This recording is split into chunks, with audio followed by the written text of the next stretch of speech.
It's true, NBA players make millions, but at what cost? It was one way. Anything you ask me to do on this court, I'm going to do it until I can't do it again. And I paid the price. We often see the fame, but not the journey to get there. I was 8 years old, 10 years old, and they're telling me I'm trash. Philly guy and former NBA star Alvin Williams joins us. Why do people hate Philly fans so much?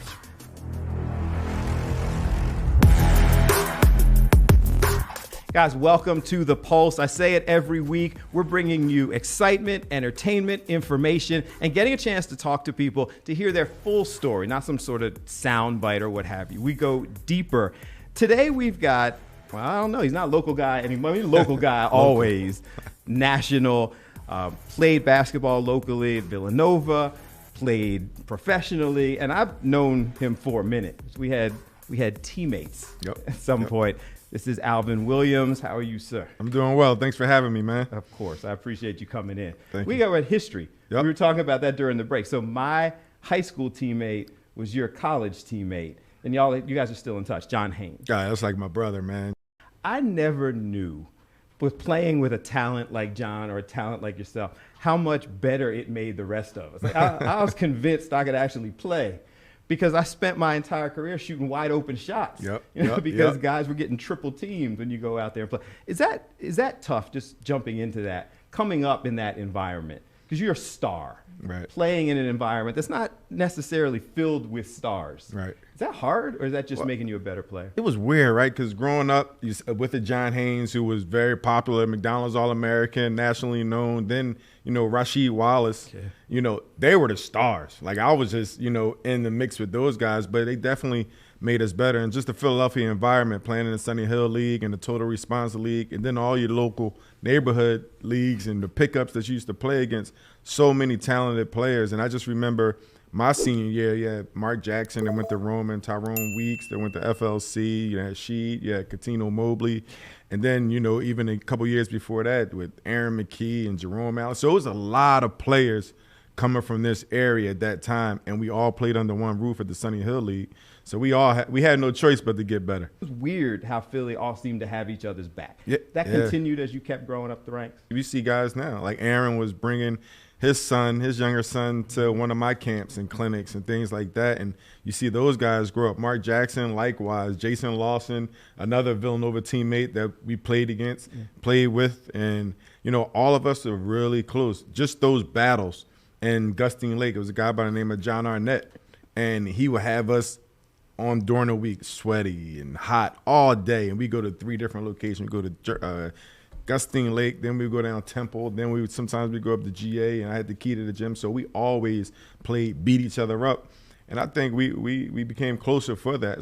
You grew up Philly, played at Villanova, so you got a chance to travel, and then played professionally in a couple different cities. Yep. And I know there's national audience watching, but we're going Philly for a minute before we get into that. You've experienced it a lot of different places. Yep. Is it different going to the different places than what you experienced in Philly, playing in Philly, living in Philly? Yeah. You have your big cities. You have your Chicagos, your New Yorks, your Jerseys right down the street, and then, your Detroits. You find when you meet people, when you have those guys on your team in similar situations and similar stories are being told. So although Philly get a rap for, some aggression or, that reputation, but when you go to those cities and those different environments, Los Angeles, you hear the same type of stories. You played 10 years in the pros? 10, yeah. Okay, and then injuries. Yeah. Well, I played 8 years and then injuries through the last 2. So 8 strong years of playing, and then the last 2 years trying to get back and trying to rehab, and it never clicked for me. What's that like? But I'd imagine you have to really love what you're doing to try to get back out there after knee injuries or things like that. That was one of the hardest things in my life, not being able to play the thing that you would die for. Like, I would have died on the basketball court playing the sport that I love. That's all I knew as far as what brought me happiness outside of my family and my friends. So that was something that was a tough pill to swallow. I look at players today and I look at their attitudes, and they have the love and they have the passion, but the individuals and the understanding of the sport is much different. They have much more information. It's much more of a business that they're aware of, where I'm thinking loyalty, and I'm thinking commitment. I'm thinking promises that, this is what I'm supposed to do. And I look as players, they have a greater understanding of their well-being. They have a greater understanding of their value and their power and impact that they have on the overall league. See certain players that take the stance of, I'm not going to play for whatever reason. They have a deeper understanding and a deeper meaning behind what they do. Whether it's right or wrong or however we take it, I didn't have that. It was one way. Anything you ask me to do on this court, I'm going to do it until I can't do it again, until I can't do it anymore, and then I'm going to still try to do it. And I paid the price. My knee still hurts. I was bought out. I never fulfilled my entire contract. So the things that I thought that I was doing the right way, I probably could have did it or structured it a little differently. And I probably could have still played a little longer and probably been a happier retirement. Everybody always comments, you're making millions of dollars to play a game. Mm-hmm. And you're sitting back, it's almost, without judging them one way or the other, it's almost like there is some kind of appreciation for the folks who understand that they have more control. I admire them. I'm very close to Kyle Lowry. And Kyle Lowry, Philadelphia guy, Villanova guy, Toronto. It's ironic how our paths, I'm much older than Kyle, but Philadelphia, Villanova, end up in Toronto. So we've had a lot of conversations, and I watch how he take care of his body. I watch how he prepare. I watch how he approaches things mentally.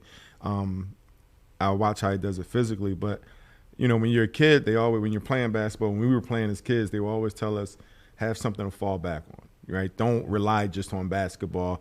Have something to fall back for you educationally, happiness, and all of these things, and just expanding yourself. And you see athletes now, they are doing that within the game. So now when they do retire or when they transition, they still have a passion, which makes that transition much easier. And I think the athletes having that mindset now, it helps them. You transitioned, and you talk about loyalty. I don't know the inside of it, but it seems like Toronto treated you pretty well. Yeah. Right? After the retirement, you came back. You were a coach with Toronto for a while. You're now, calling the games for Toronto. I got fired from Toronto about 10 times, man. I'm still there. They can't get rid of me. They cut me. They transitioning coaches, front office, and I'm still there. Now I'm with the broadcasting, but that's the beautiful thing, man. I'm very close with Larry Tannenbaum, who's one of the owners there, and the front office, and just always how you carry yourself. How you carry yourself, I was always committed, and it's just an enjoyment, and it's an honor to always be welcomed back there.